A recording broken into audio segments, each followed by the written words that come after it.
Mother, man.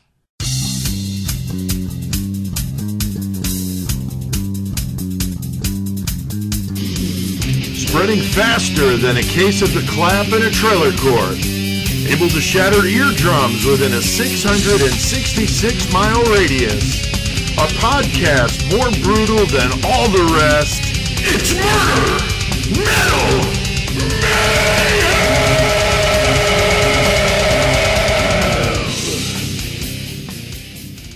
All right, we have the privilege of doing this interview with Teresa Lancaster today. She's an attorney and the author of the book Safe in Socks, the real story of the murder of a nun and the priest's sexual abuse brought up in the Emmy-nominated Netflix series The Keepers.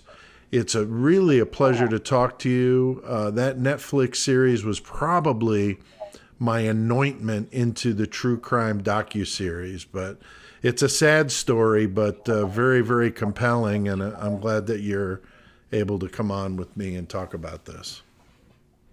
Thank you. Thank you very much. How's the weather over there in Maryland where you are?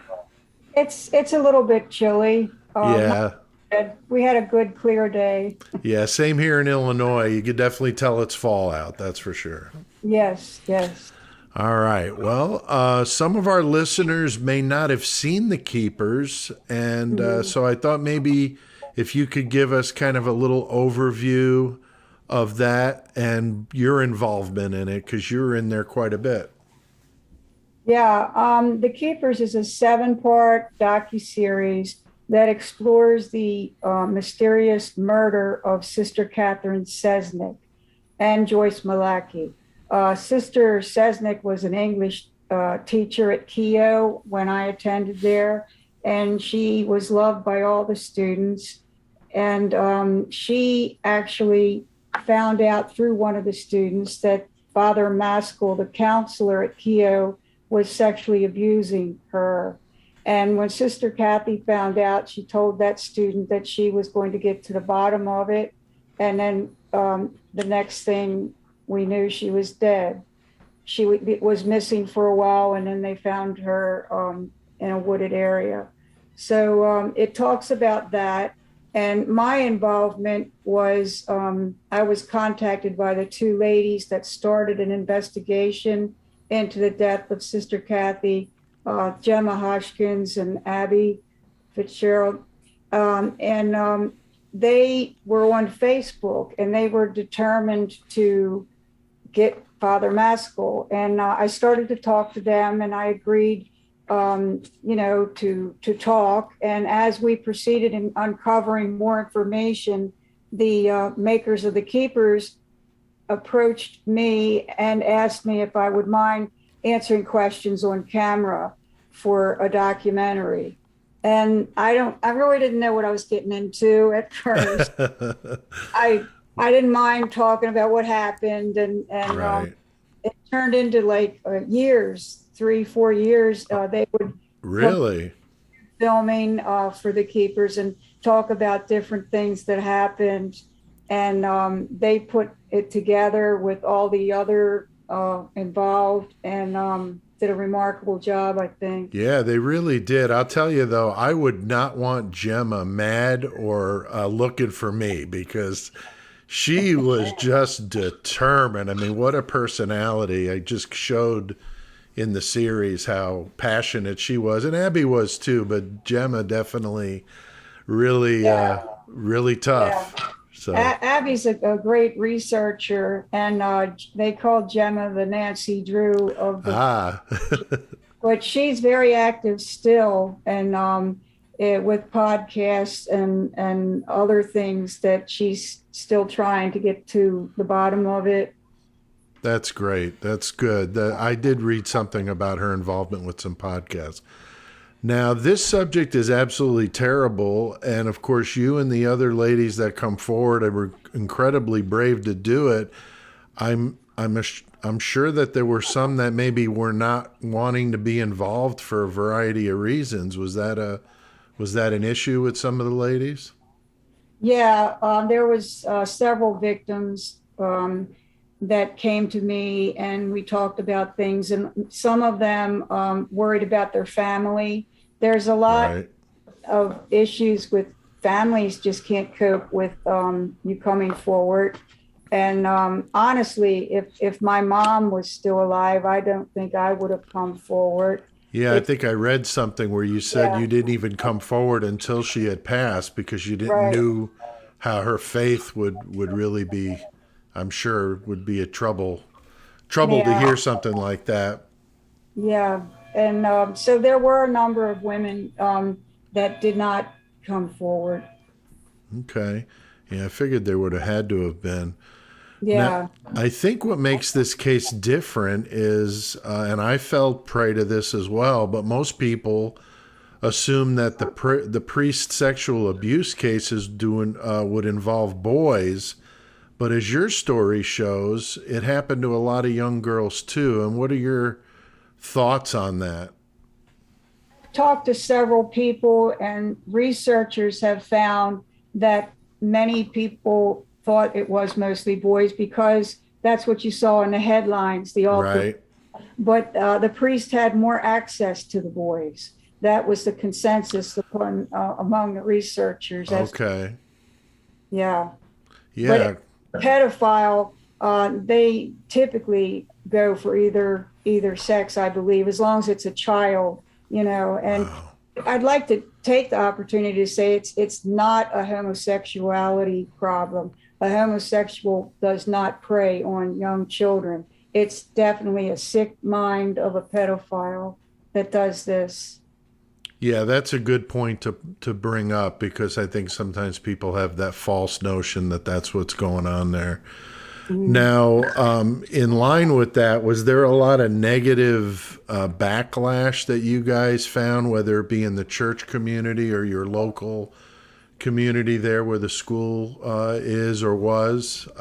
Did you see that? Well, I was pleasantly surprised at how well the Keepers was received. I was scared when it came up to almost the day of the release. I was actually terrified. I was because in the case, the Doe Road case back in '95, when I sued the church and Father Maskell, I got hate mail and threats. And of course, I didn't use my real name, but some people find you Yeah, anyway. you were Jane Roe in the case. Jane Yeah. Roe, yeah. And I was scared.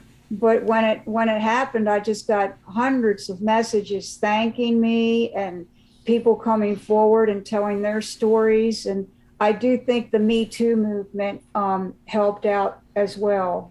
That's great. Yeah, I mean, it's got to be tough to come forward with something like that. And Yeah, especially, with the religious side of this, it really makes it yeah, that much more complicated, because it's a violation of what you're there for, it's right, just terrible, really, right. especially at a vulnerable age like that. Now, despite all that you went through at Keough, you had the amazing determination to become a lawyer. I'd love to know a little bit more about that. I did, of course, read about it in the book, but I bet our listeners would love to know how somebody overcomes that sort of thing. Well, as a young child, I always wanted to be a lawyer like my dad. I always looked up to my dad, and I was lost after Keough. And gradually, as I was able to come to terms with what happened, I was able to focus on my goals. I had my children very young in life, and as they grew, I started going back to school and broadening my horizons. So I thought, well, let's go for it. No time like the present. Wow. Yeah, that's amazing. My dad and I always joked that we missed our calling becoming attorneys, and I thought, my gosh, I don't know if I could handle that much school. I got to hand it to you. That's impressive, especially as you get older. It's harder to Yeah, do it. yeah, it was. But we had a study group, and I went to the night law school, and we got together, and everyone in my group passed the bar on the first try, but we didn't. That's awesome. the younger people were partying and everything, and I can't risk it because there won't be a third chance, you know. Sure, right. That's awesome, though. That is really, really cool. Mm. Now, I think it is just unbelievably sick the way the church handled this whole thing. Like you said, you had to wind up, going through a lawsuit. Has anything changed in more recent times with cases like this, with all the attention this and the other scandals have brought forth? Sadly, no. I've found Wow. it's all about the money in the church. It is a sad situation, but uh, like I'm trying to change the statute of limitations law, which would give victims their day in court. And every year I go to Annapolis and fight the law, and the church lobbyists are there. The church literally spends thousands of dollars on lobbyists to keep the archaic law in place. Yeah, it's 7 years, isn't it? It is, That's and terrible. it just they won't progress, and also they won't release documents. They won't transparency. I keep asking for bishop accountability, transparency, and they're not there, nowhere near. Wow. Yeah, that's terrible because there shouldn't be, especially that short of a statute of limitations on something like that, because some of these girls, I'm sure, repress that stuff and it doesn't even come up until, much later on, maybe. Yeah, they say the typical age for someone to come forward, be it male or female, is in their early 50s. And Wow. some don't even do that. So, what are you going to do? Yeah. Yeah, that's tough. Now, what made you decide to write the book, Safe in Socks? And can you tell our listeners how you came up with that title? Because it's definitely unique. Yeah, I've wanted to write a book since this happened to me. I always wanted to tell the world what really happened. And after the filming of The Keepers, I kind of got that fire lit in me again, and I decided to get serious about it. I found the cover was because when Maskell would abuse me, the only article of clothing he'd let me keep on was my socks. I know it might sound strange, but through all kinds of perverted abuse, I tried to focus on my socks. It was the only thing that would keep me grounded and gave me a small degree of comfort while things were going on. Yeah, that's awful. That's absolutely awful. As a person that's written books myself, I know it's not an easy thing to do, especially when you've got, children and a career and life going on. It probably took a while for you to put it all together.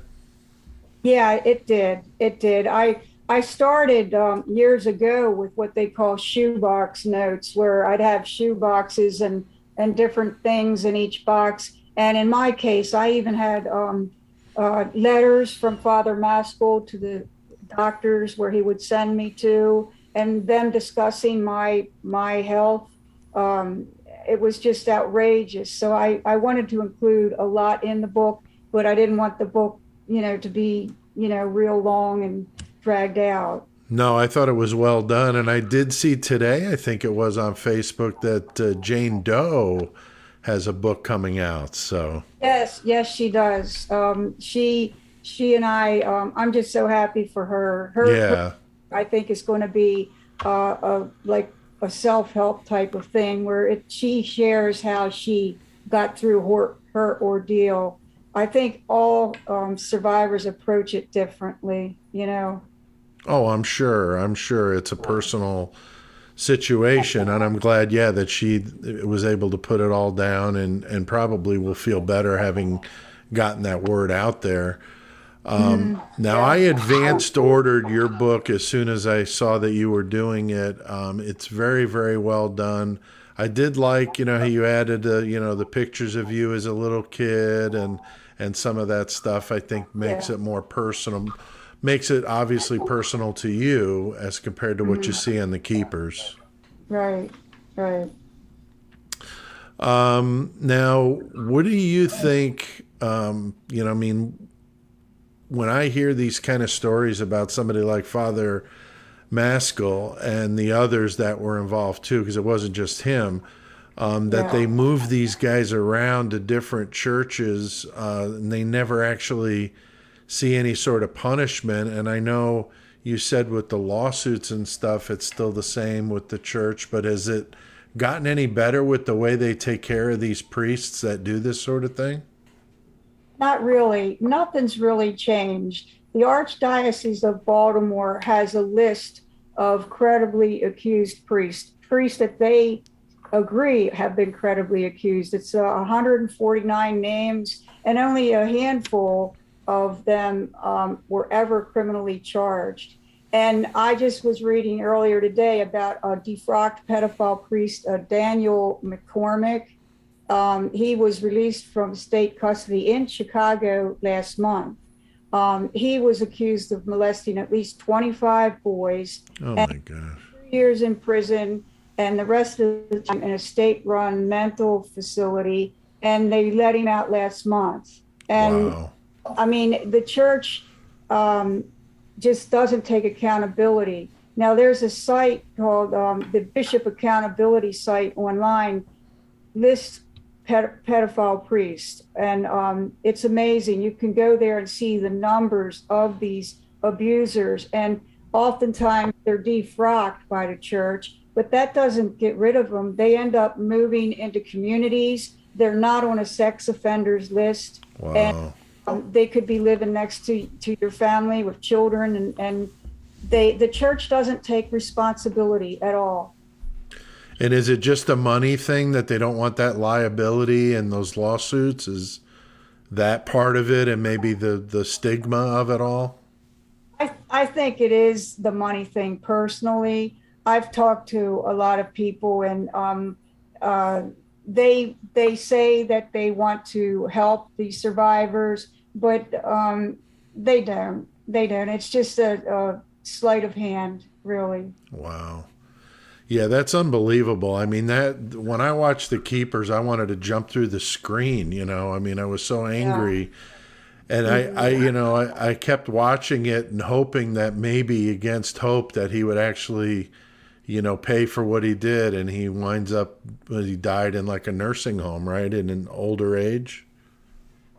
He was in his 60s. Oh, okay. I thought he was older than that. And he had a stroke, they say. There's speculation as to what really happened to him. So, I mean, people jump on just about anything. Sure. But I heard it was a stroke, and he died in a nursing home. I can't recall the name, but it was right by the church. Wow. Yeah, it's just unbelievable to see that kind of thing. Now, what would you, if you were, a parent of today with school-age children, would you send them to Catholic school? Absolutely not. No way.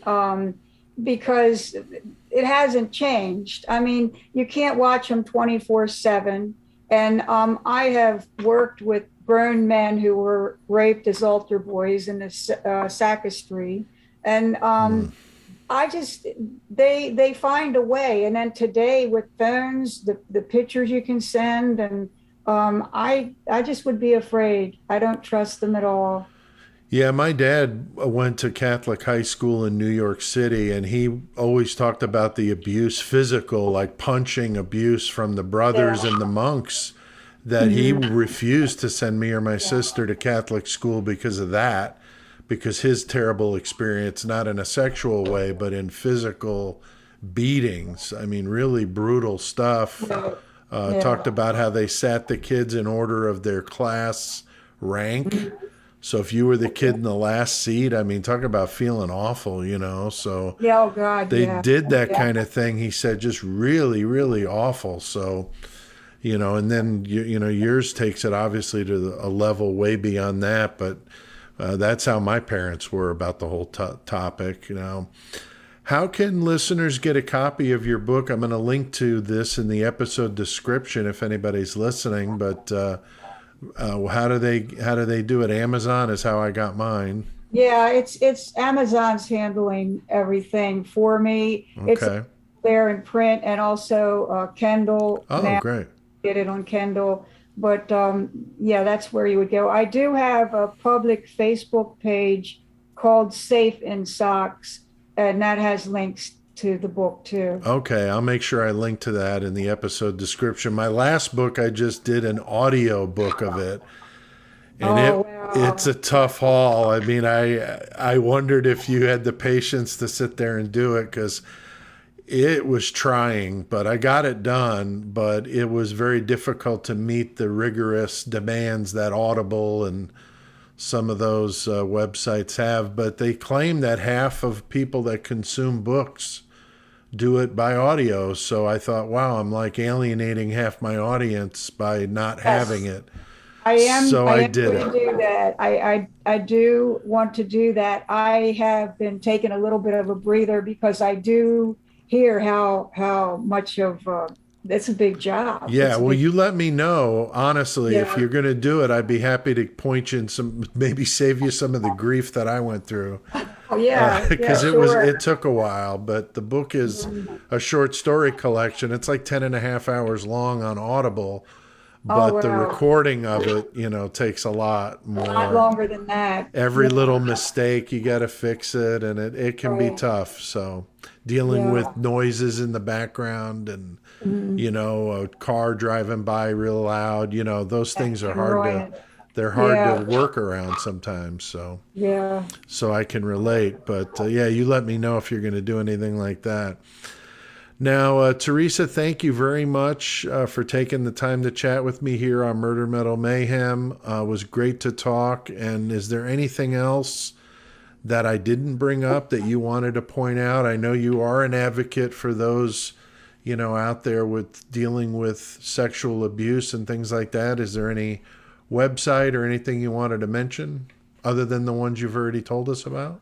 To know that about 3 years ago, under Brian Frosh, they began an investigation of childhood sexual abuse within the Catholic Church. And that is an ongoing investigation. And survivors were given an update last month and assured that the investigation on that because I hear some things are happening there. Okay. All right. Well, very good. Well, In the thank. hopes of, yeah, I hope something comes up. Yeah, definitely. We'll see the episode description for links to buy Teresa's book and more on the Murder Metal Mayhem podcast. And Teresa, thank you again for doing this with me. Thank you. All Take right. Have care. a good night. Mother, man.